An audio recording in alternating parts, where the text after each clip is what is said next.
Welcome everyone to the When We Speak Volume 8 with Mary Stretch. This evening we will be discussing Black excellence and resilience through Mary's phenomenal career and obstacles she had to overcome.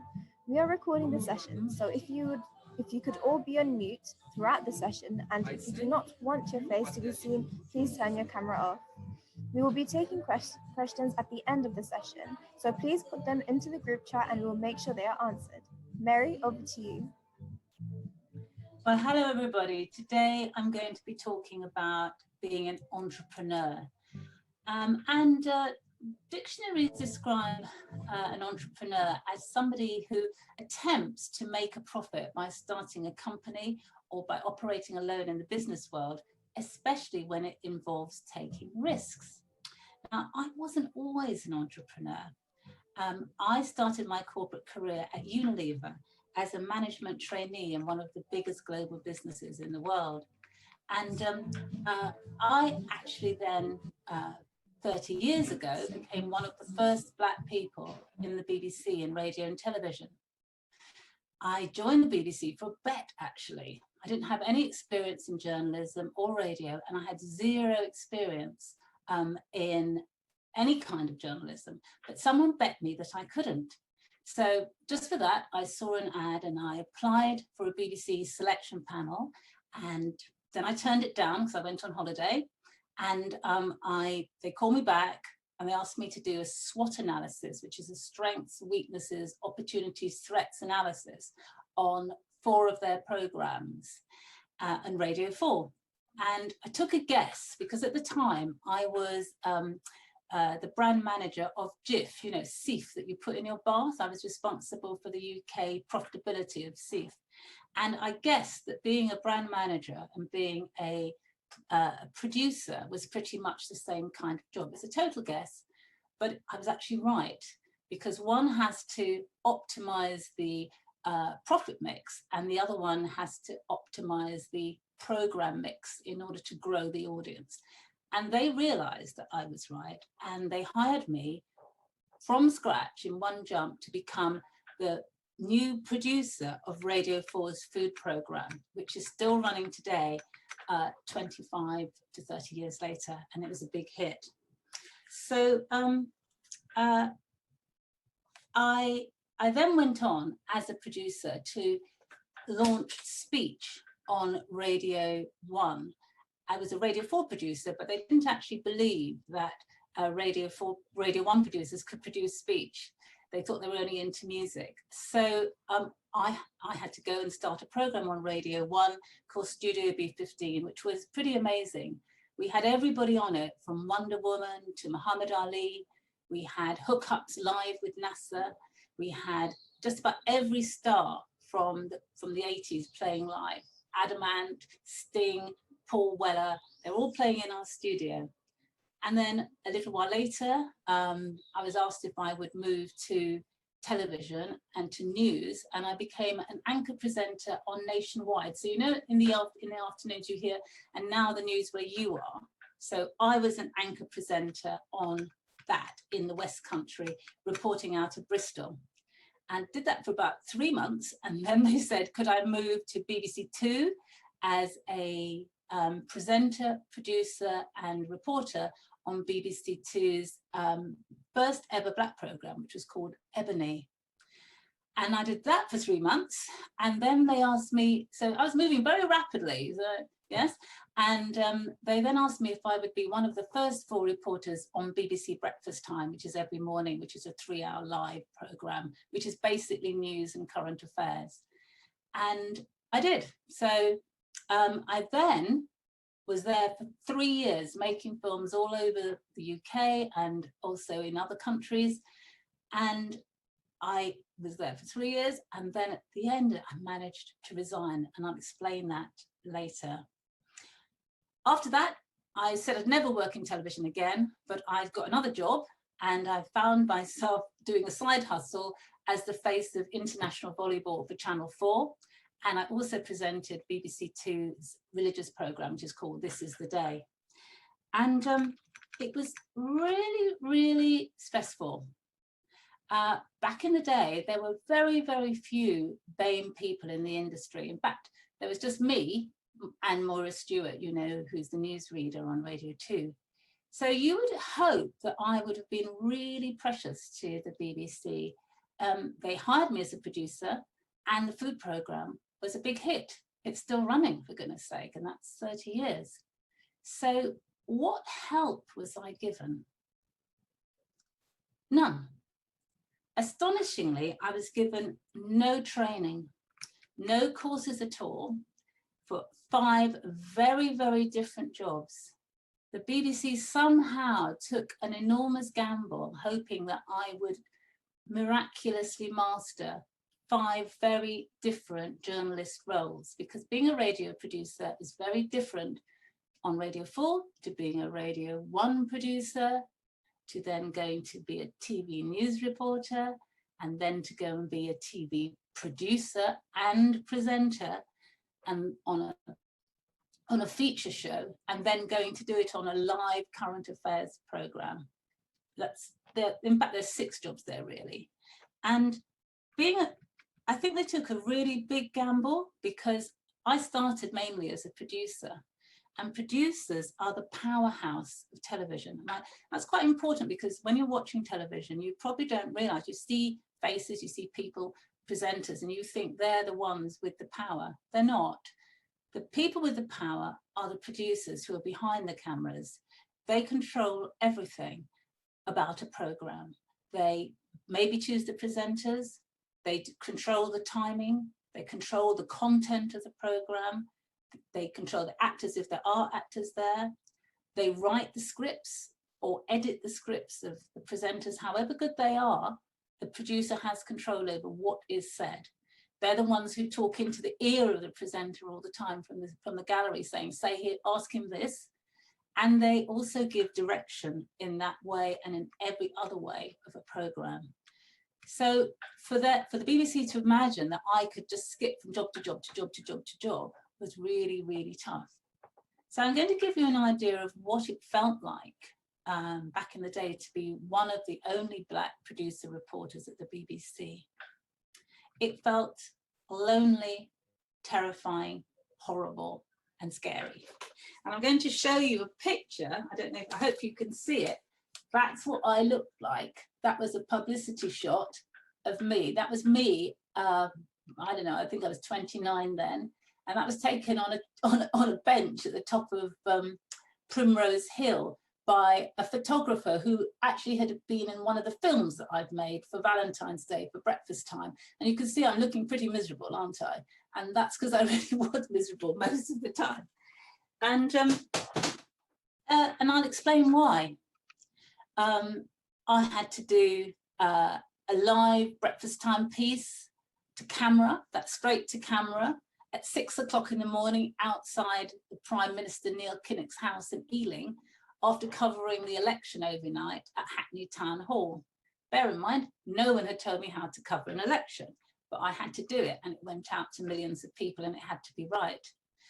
I had to interview Jesse Jackson, who was then the president-elect of the United States. So he's a Black civil rights activist, which you may know of the sort of Martin Luther King time, but he went for presidency in 1984, and I was asked to interview him in a cupboard at Heathrow Airport, because the cupboard was the only place we could find enough quiet to do it. I had to interview somebody as important. That's like interviewing Kamala Harris, yes? And I also remember I had to interview a guy called Jimmy Boyle, who was the most notorious murderer in the whole of the British prison system. And he had been in solitary confinement for years. And on the day he came out, I had to interview him and ask him, did you really kill that guy? I was absolutely terrified, because I didn't know what would happen to me. So I basically had no clue what to say or the order in which to say it, what questions to ask, how to direct TV films, how to edit radio programs. I didn't know how to manage radio shows or give technical instruction or guidance to studio managers. I didn't know how to structure reports. I didn't know how to direct TV film. I didn't know how to construct the films for television. I didn't know how to avoid libel. If you say something untrue about somebody, they can sue you. I didn't know how to edit film or tape, and I didn't know how to do live reports or pieces to camera. And you might ask how I learned to do the work. Well, I learned it just by using my brain. I used to ask loads and loads of questions of everybody, and then I had a big black book, and I'd do the thing that they told me to do, and I'd write how to do it down in my book. And then every night when I got to bed at about 2 a.m. in Twickenham, I used to read everything, and then I'd go back the next day and do it with knobs on. I had to hoof it. I had to learn to be resilient, and that's the big topic of what I'm going to talk about today: how to be an entrepreneur and how to be resilient. I had to learn to show up every single day. I had to learn how to switch from one kind of interview, say Jesse Jackson, the president-elect, to an interview with the Royal Ballet about why there were no black prima ballerinas, to some silly story about skateboarding hedgehogs. And I had to do it all in public every day for all those years without a mistake. So I guess that's where I learned resilience. At speed, I had to be bright. I had to ask lots and lots of questions. I had to work out how it was done. I had to imitate people. I had to break things down into component parts. I had to ask for feedback from top people and use it. And I guess that's where my main skill in life has come. I'm very, very, very good at taking advice. And I want to just interrupt this conversation to invite you not to be too impressed by everything that I'm telling you about my career, because I really suffered. It was really, really hard. And I had to ask all these questions. And I want you, as you're listening to me, to think about the questions that you'd like to ask me, because that's how I got on, not through being a genius. I'm not stupid. I have brains, and obviously I did it on my own, but you need to ask for help when necessary and then decide whether to take it or not. So please make notes about what questions you'd like to ask me, and do ask me. Don't be shy at the end, because I want to be able to help you and to use my experience to be able to help you start and proceed and progress your projects in a very, very difficult and challenging world right now. But for me, TV and radio is so fast. It happens in real live time, but it's the crash course in resilience. There's no time to cry. And frankly, I didn't know what else I could do. I didn't know what, old journalists or journalists who resigned did. I didn't have another career path. So I just had to keep going. And they did keep paying me, so that was encouraging. So they obviously thought I was good. And I stayed there altogether 11 years. And then I resigned. And as I explained, I didn't really like any of it apart from radio, which everybody has a soft spot for because it's just more personal, and there's not so many people involved. You don't have all the lighting and loads of people running around. And the reason I hated it is that it is hugely stressful doing television without any support or training. I was surrounded by journalists and managers and so on and so forth. And nobody stuck up for me. Nobody said, I'm sure she could do better if I coached her or if I got her some training, HR, personal. Nobody said anything. And I did suffer horribly. And I had no idea when I got out. I was thrilled to get out and to breathe. And it was a huge come down. And even though I didn't need the money at all, I became a cleaner for 3 months. Not for the money, but for the headspace. I needed time to think about what to do. And this is another thing that comes with being an entrepreneur, is actually giving yourself time to think, how do I transfer my skills? And while I was cleaning the baths, I realized that I transferred my skills once and I could do it again. So I then realized I could reinvent myself as a marketing recruitment consultant. I worked out what my soft skills were. I could interview, I could write, I could present, and I could sell. And my hard skills was that I had worked for Unilever, which is one of the greatest marketing organizations in the world, but ages ago. So I put them all together and I went to an agency and I told them exactly that. And I said, could you train me? And they said, yes, we'd love to have you, because they rarely have recruiters who've actually done the job that they're recruiting for. And I recruited marketeers. And you might feel that so far, so silver spoon, that actually I had a pretty simple ride. But after 6 years of working with that firm, my life changed completely. I got divorced. I became a single parent. I moved very, very suddenly from Scotland to Essex with a 2-year-old, and I needed to work from home. And this is where you learn whether you can be an entrepreneur. So I'd got resilience, yes, but this is where I became an entrepreneur. Because it's often when you're in a jam, or when you're in a mess, or when you're really poor, or when you need money, that you get a vision. When you need a vision, you get a vision, a really big idea when you're desperate. And my vision was my own company. And it was going to be a recruitment consultancy, which I would run from home. This room that I'm in is where I run my business. And my company is a cool brand specialist marketing recruitment consultancy.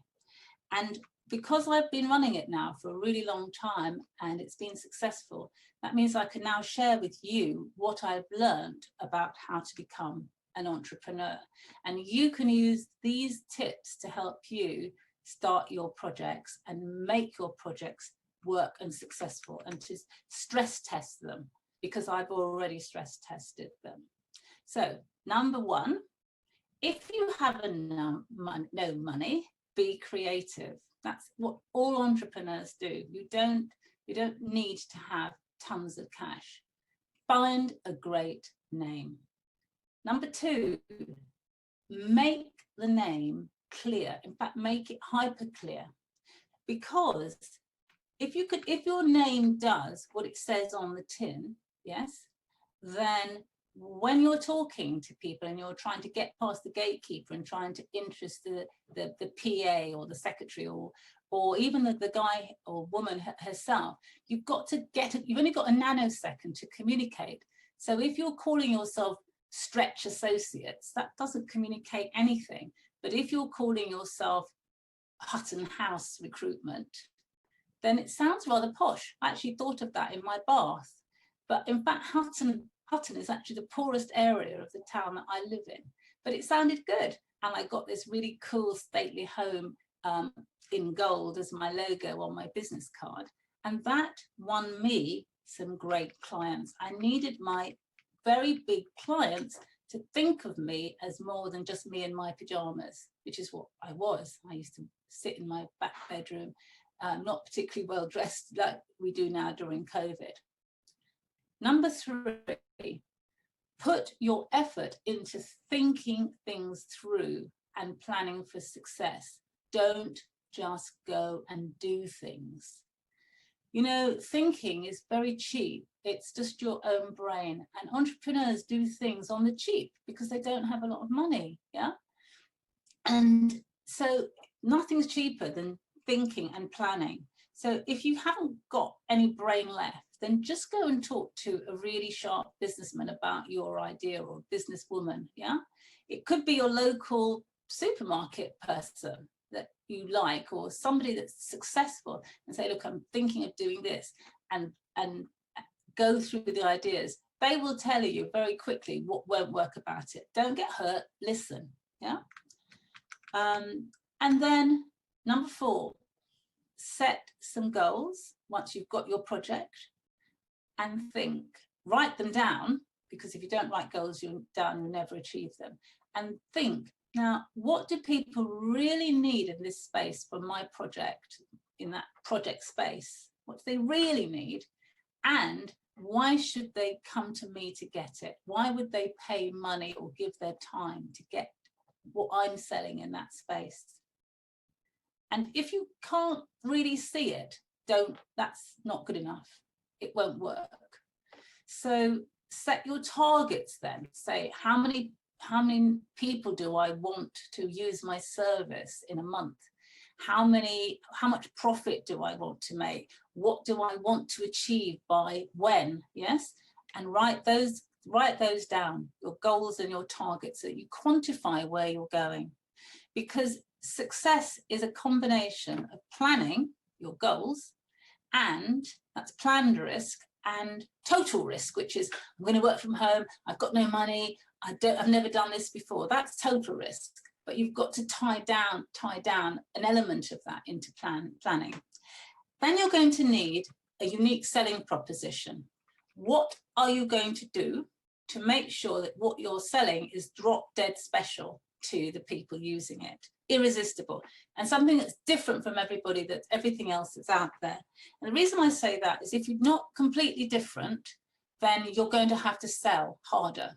And selling is really, really hard. And selling is not just, selling for money. It's about persuading people to give you money. It's about explaining your idea 5,000 times. It's about influencing people. And if you're not different enough to make people think, then you're going to have to sell very hard. And it's really scary selling. Another really good tip, don't try to be all things to all men, especially if you're running a project or service. There are good reasons for that, because it's about knowing your limitations. I'll come back to that in a minute. Do conduct market research. I went around all my former clients and I wrote to them, nothing fancy. I just wrote them on and said, I'm trying to set up a business. What do you hate about recruiters? And they were only too delighted to tell me, because people think about recruiters like they think about estate agents. They don't really like us. So they were happy to tell me all the things that they hated. And so if you ask the potential users what they like and what they don't like about what you're planning to set up, that area, or what they want and what they don't want, then the key is not just to take it all in, but to count and measure the response. Because if 50% of people love Y and 20% of people love X, then your business ought to be built around Y, not X. Not all responses are the same value. And you need to know how many so that you can build your business around the key part. And then coming back to why you can't be all things to all men, why you can't have, I'm going to do this and I'm going to offer this and I'm going to offer that and we're also going to do this and we're also going to do that. Because there's just you, yes? Entrepreneurs, it's a solo operation, pretty much.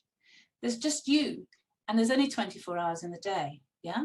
So it's not necessary for you to offer the world because you can't deliver it anyway, yeah? Try and just be very clear, try and stick to the key things you can do and deliver those to my people. However cool your idea is, start small. I've actually got here on my desk a little acorn to remind me that small beginnings are fine. Yeah? So try and use very clear messaging.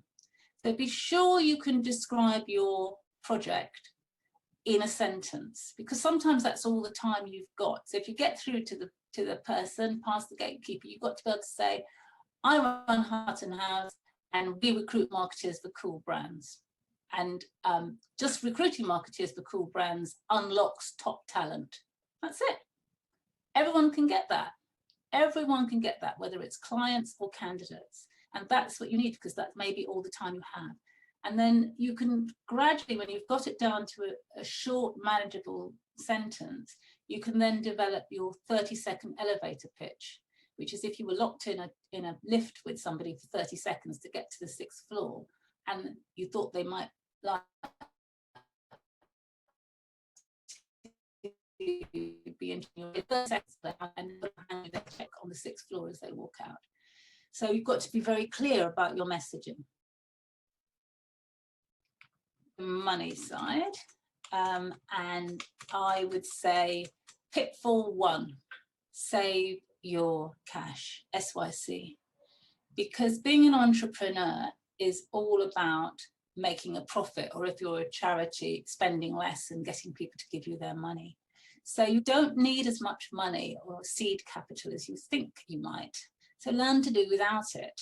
My business card for Hutton House was designed by my daughter's school receptionist's son.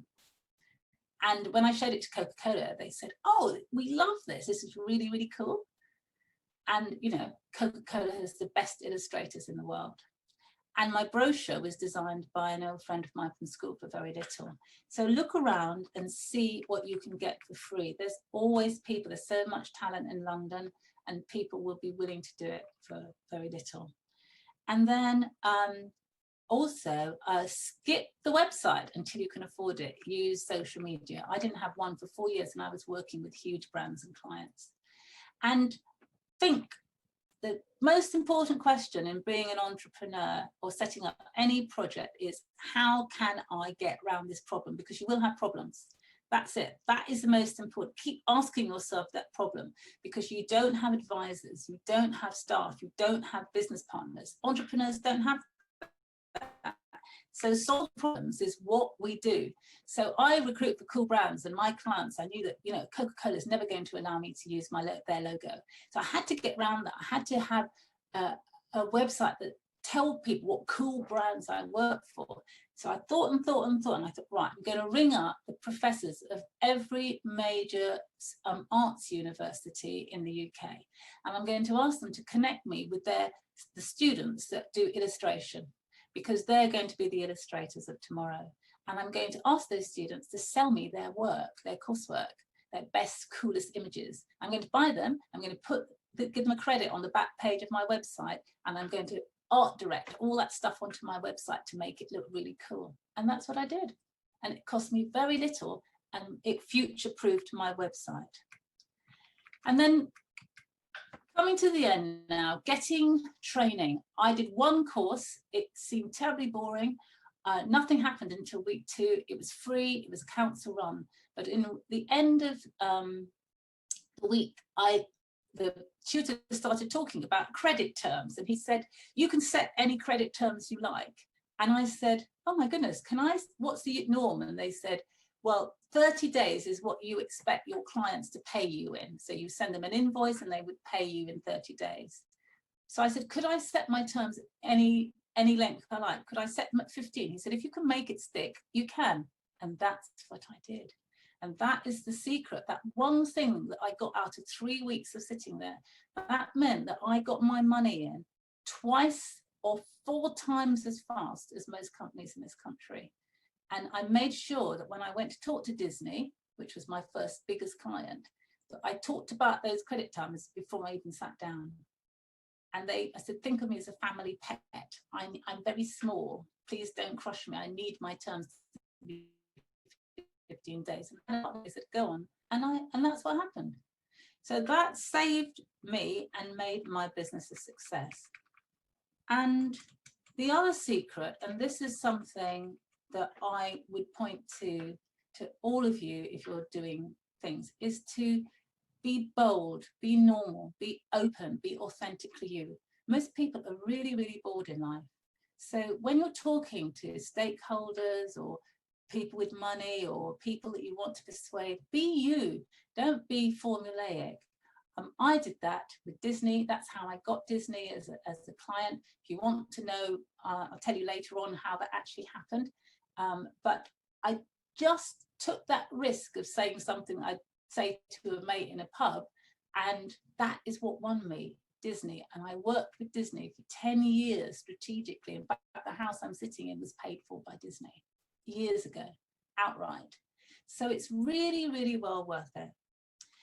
And then, sorry, let me just go on here. So I want to talk to you about evolving. This is part of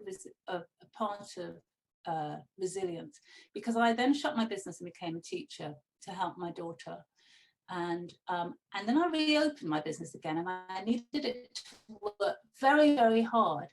So I had to think of another way of making it work harder than all other companies in this space. And that's when I came across the cool brand idea, because I knew that marketeers, that's my target audience, love cool brands. So sometimes you're going to have to evolve you're not going to always have the same service. You've got to look and see how well it's working, see that it's actually not working that great, and then change it. And so I rebranded my business as Just Cool Brands, and it was very, very simple as an idea, and it helped me grow. So always think about that. Don't stay the same as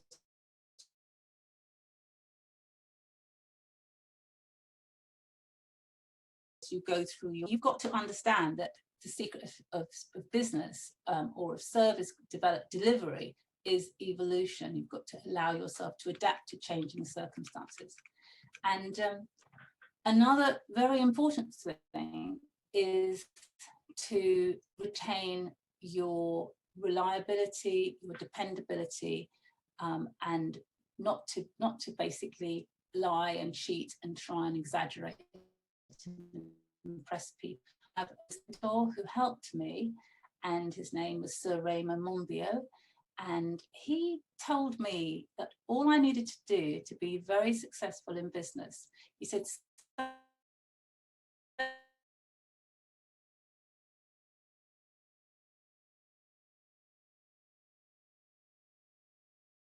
so many people helped me enormously, and I had some great clients from Puma to Primark to Lacoste to ASOS to Coke to Warner Brothers, London 2012. And eventually I moved on and started a charity called Calais Light, which is a refugee charity. I started it with no money, and it takes people to Calais to help with the refugees over there. And I just started in lots of little ways. And I thought about the fact that there was only me, and I decided to start it as a light touch charity, something where there was no fuss, no paperwork, no aggro, no complications. And people loved that idea. And I did it because there was just me, and I realized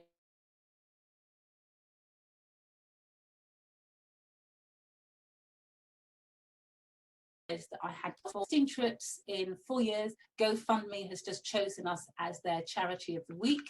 And we've been partnering with other convoys, because collaboration is key to successful entrepreneurship. We use the Catholic Church's newsletter to advertise in, although we're not interested in any particular faith, but that gives us access free to 800,000 Catholics. And we're currently partnering with a maternity charity called Pregnant Than Screwed, who've just raised a lot of money for a refugee mother in this country who had twins 8 weeks early and had no money and no way of looking after them.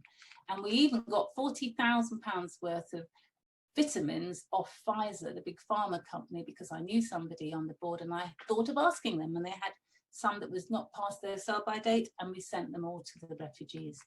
So there you go.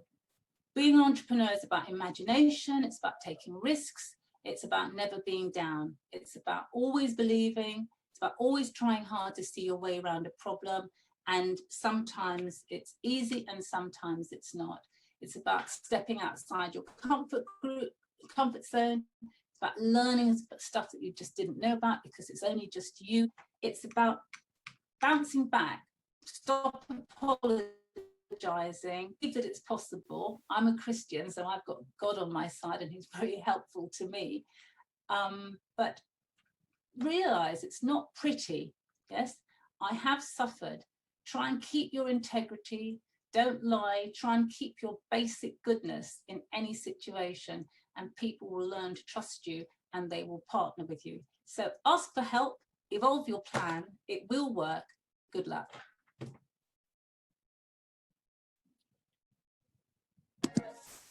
Thank you so much, Mary. That was honestly so inspiring. I was here and I was just taking so many notes on my phone. Literally, it's just so many, and I was taking all of it down.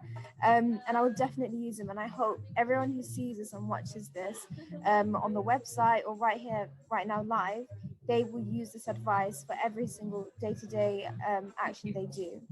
Thank you. So we will be moving on to questions now. The first question is, what was your favorite interview as a BBC reporter? So my favourite interview as a BBC reporter was probably Sylvester Stallone, but it was the woman who wrote this book.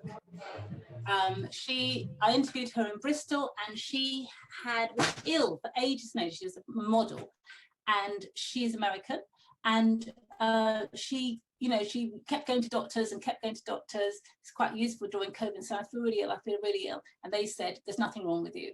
And then one day she was in Macy's, a store in America, in New York, and she coughed in the lift. And when she took her hand away, there was a piece of red jewel-like tissue in her hand. And she had some awful illness. And, if you took your car to a mechanic and they tinkered with it and they said, it's fine, and you took it away and it still rattled, you would say, there was something wrong. But she'd started to believe all these doctors until she saw this big chunk of herself in her hand. And then she realized that our bodies are our own responsibility. No doctor can love you as much as you love yourself.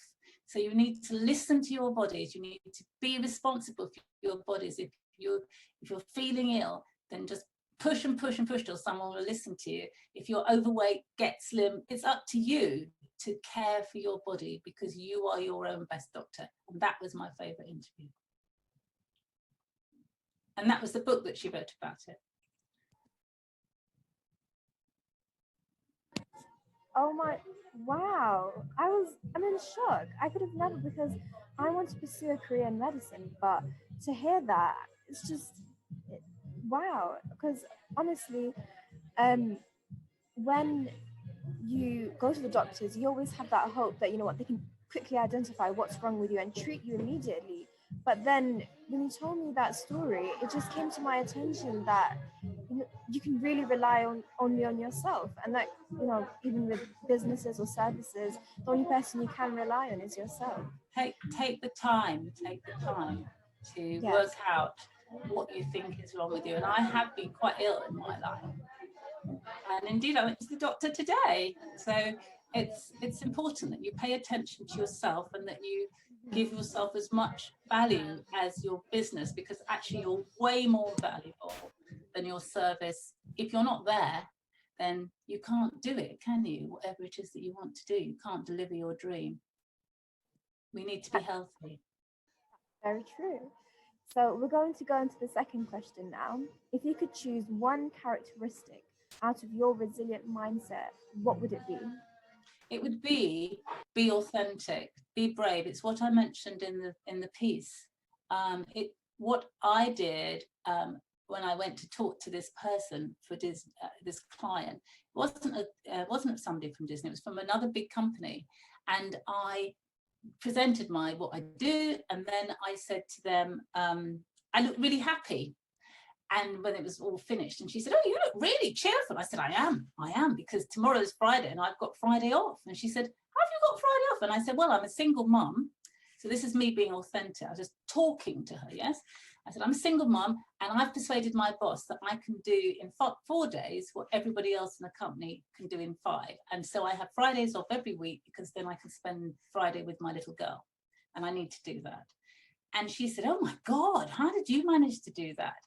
And she said, I'm pregnant. And I didn't actually know this woman. So I was really stunned that she suddenly said that to me. So I said, well, I got hold of this little union book about maternity rights and how to persuade your boss. I said, would you like it? She said, yes, I'd love it. She said, because I've got to persuade somebody here. It's a big company. So I said, I'll send it to you when I get home. And I sent it to her. And later she called me and she said, Mary, you're a really good recruiter. I've known about you for a long time. She said, but I can't give you any work, but I know somebody very senior in Disney. And when they're setting up in 6 months' time, you're going to get a call. And 6 months later, just at the time when I had decided I wanted to start a business, so I said, I've got God on my side. that very week, I found a little piece of paper in my inbox saying, call this person. And that person was a very senior person at Disney. And I then worked with them for 10 straight years.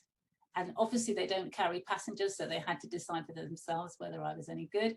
But they did, because I came from marketing with a great company and from television, and they are in both of those things. So it was a perfect match. So be yourself, because people are bored. And if I hadn't talked to her like a human being, I would never have got through the work situation, you know, the work situation. She wouldn't have remembered me. Wow. Wow. You know, when people, they approach really big companies hoping for some support or for a job, they always hope for the CEOs to, you know, help them get there, get to the highest rank. But you approached a receptionist. No, she wasn't a receptionist. Oh, receptionist. She wasn't. She was an HR person. But what Oh, I'm HR trying to say is, yeah. I let my natural, proper personality come through. I wasn't all stuffy and, oh yes, thank you so much, and I'm glad you were. I wasn't like that. I presented, but I also was brave enough to be myself, to be authentically me. Yes, you guys are all really interesting. You're not like the people in corporate. I haven't seen you, but you know, they would be surprised to see you. Show who you are, if that's tender or sweet, be that person, but be normal. Don't be different because you're talking to a chief executive or a bank manager. Try and show you are who you are, what your passion is. Try and talk normally, and try and talk about the things that are important to you with passion. That most people are so bored in their jobs, that will get through. Wow, thank you so much. You know, I will keep that in my head forever and ever, because I'm definitely going to need that. Because when I approach people and they ask about, you know, what my passion, my interests are, as a young person, no one has ever taught me to, you know, it's okay to be informal, or it's okay to, you know, just have an informal conversation, and it's okay to do that. But now I can hearing it from you. You got to work with Disney for 10 years, 10 yes, whole years. Coca-Cola and McDonald's. Those are my 3 clients. So you have to have the formal part, but you can also drop in the real you in places. Yes, so that they can see they're dealing with somebody who's got the facts and the numbers and the information, but you are also some. Business is done between people who like each other. Yes, it's about relationships. And if you don't show enough of yourself to have a relationship with somebody, then no one's going to connect with you. Unless your idea is just, unless you've got a Tesla, or you're going to sell Christian Aid or something like that. You know, maybe not Christian Aid. As a young person, I find it quite difficult to approach really big organizations for support or for advice. How would you advise a young person to approach them, and how would you, you know, how to initiate that conversation or to make themselves stand out? It depends on what you're asking for, but the person to talk to is the corporate social responsibility director. If it's a big organization, yes, every major company has got a CSR director, and you should get their email and you should write to them. Okay, so I'm sorry. Yes, when I went after my vitamins, that is the person I wrote to in Pfizer. Okay. And I also knew somebody else, yes?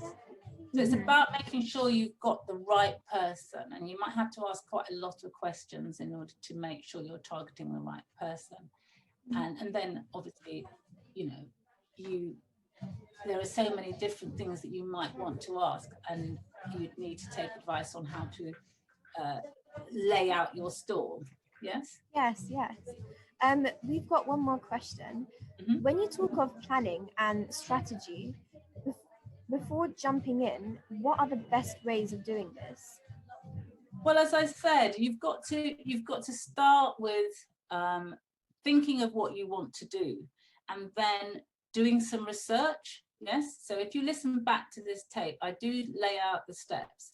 Do some market research. Go with the biggest number. You know, 50% of people like X.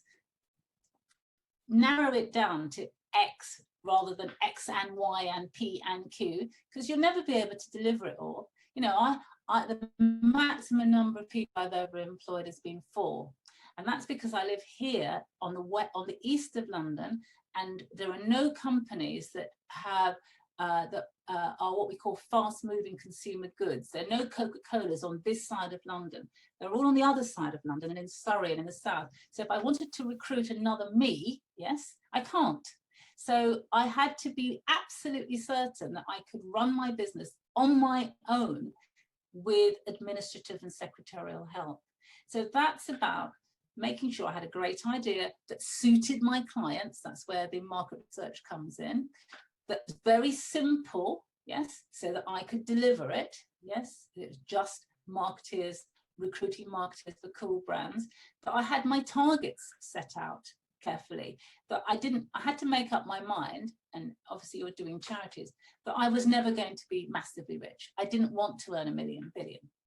I worked out how much I wanted to earn. This is where the training comes in. And I did my business plan, which said, I want to earn X, let's say 300,000 a year. Yes, I have never actually earned 300,000 a year, but let's say it was 300,000 a year. And I want to do it in these months, yes. And this is the maximum amount of money that I can charge. These will be my costs. You see what I mean? You work it out so that you can actually get there, yeah. And if you're trying to get numbers of people, say you wanted to have, I want to have 200 single parents in a year, then you think, how am I going to do that? What do I need to get to 200? How many people do I need to talk to in order to persuade 200 people to actually walk through the door? You might need to talk to 5,000 people in order to get 200 people through the door. Unless you think about it like that in steps, it will be tricky. So I'd suggest you get some training in how to, you know, running a project is a bit like it is a business, and strategic planning is the same, whether it's a business or a charity or a project or whatever, because the structure is the same. You've got goals and you're trying to deliver them, and you need to think properly. I think so, anyway. Yes, thank you, Mary. We've got one question from Jenny Jones. Yes. She says, it's really inspiring to hear your story, Mary. Thank you. What incredible achievements. I think you've touched on this already, but any more tips on how to manage stress? Stress. Well, so what I do to manage stress is I make sure that, well, I've got a number of things. I live as though I'm going to die tonight. So I say yes to every single opportunity, party, everything that's going, every event I say yes. And then I also live as though I'm going to live forever. So I eat loads of fruit and veg, and I try not to eat junk food apart from hot cross buns and Snickers bars, which I absolutely adore. And I try and keep my weight down and do loads of walking and hit the gym and all of that. Because you know, when the going gets tough, the tough gets going. And being an entrepreneur is tough, as I've tried to explain. Yes, I've cried many bitter tears in this room, in this house, thinking that things are not going to work, and they haven't worked. And then I haven't gone like that. I've just kept going, and then they have worked. Yeah, done a lot of praying in this house. So so I make sure I have lots of fun through saying yes, but I'm really super healthy so that I can keep going through the hard times. I also am very disciplined. You know, someone like Richard Branson, he looks quite good for his age, but that's because he really works at keeping healthy and fit, just like me. You know, even the guy from The Apprentice, Alan Sugar, who actually comes from Brentwood. You know, if you look at these entrepreneurs, the ones that really survive, even Mark Zuckerberg, the guy's at the gym all the time. You know, it's not for pussycats. Yeah. So get plenty of rest, stay fit, and what else would I say? Yeah, I always make sure that I have things to look forward to. So I work very hard, because when you're setting up something, even my charity, I've worked really, really hard on launching Cali Light. I've taken 600 people to Calais, and we book everything. We're like a little mini travel agency for people who are too nervous or don't speak French. I speak fluent French, to go to look after the refugees. That is the thing I'm most passionate about. It's the thing I'm most proud about. I'm not proud about television. I'm proud about Calais Light. And what I try to do is to make sure that I've always got 4 things that I can look forward to. So I'm doing my work during the day. I'm doing my admin and my planning and my tax and all of that in the evening, because you work on the business in the evening or at the weekends. And then I must know that I'm going on holiday, or that I'm going to London, or I'm having fun, or I'm going to see some cool film, or I've got a party. I make sure I've always got some stuff that I can look forward to, and that's how I get work-life balance. So I probably have a really cool life, plus lots of rest. Hey, thank you, Mary. I think we have one more question.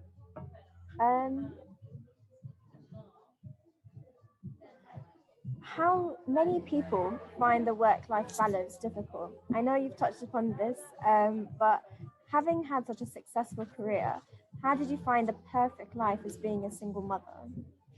Oh, well, being a single mother, I would say that I've poured more creativity into making sure that my daughter, who is downstairs at the moment, making sure that she's okay, than into my business or into my charity.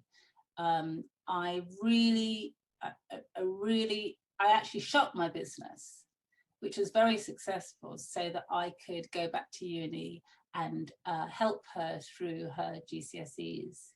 So that was one thing I did. I had to give up earning lots of money and go back and do a degree and become a newly qualified teacher on 12,000 a year, yes, which is some significant drop from working with Coca-Cola and Disney, because I loved her.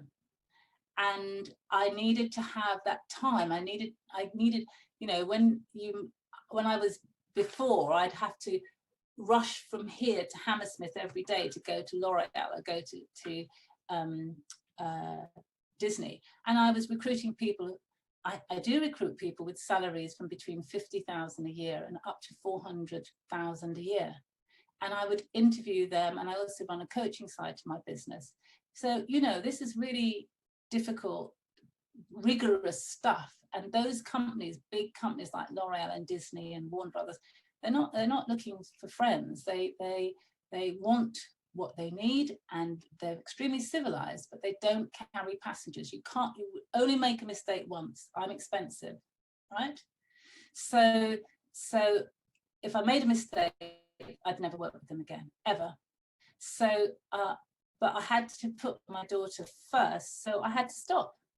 And I wanted to be at home every day, very grumpy after teaching at the school, but with her, to set her to her homework and cook her a horrible meal. That's what she'd always say.